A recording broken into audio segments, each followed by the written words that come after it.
আসসালামু আলাইকুম। সবাই কেমন আছেন? নিশ্চয়ই আলহামদুলিল্লাহ অনেক অনেক বেশি ভালো আছেন। সেদিন হঠাৎ করে বাইরে গেলাম। দেখুন বাইরের কি পরিস্থিতি।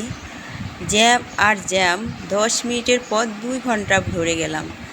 এই যে ওয়ারী নারিন্দার রাস্তা, এটা দেখতে পাচ্ছেন, পুরান ঢাকা টিপু সুলতান রোড, ওয়ারী নারিন্দার রাস্তা দেখতেই পাচ্ছেন।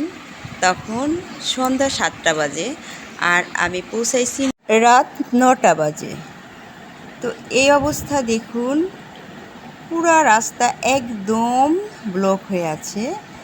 রিক্সা একদম একটু সরছিল না। আমরা চুপ করে বসেছিলাম, কখন যাবে। আর একটু রিক্সাটা টান দিচ্ছে, আবার একটু দাঁড়িয়ে আসছে। এভাবেই আমরা গেছি 2 ঘন্টা ধরে। খুব বিরক্তিকর অবস্থা ছিলাম। তো আমরা কোথায় গেলাম সেটা অবশ্যই আপনারা জানতে চাইবেন। তো হঠাৎ করে আমার মামা অসুস্থর কথা শুনে আমরা সন্ধ্যা 7টার দিকে বেরিয়ে পড়ি হাসপাতালে।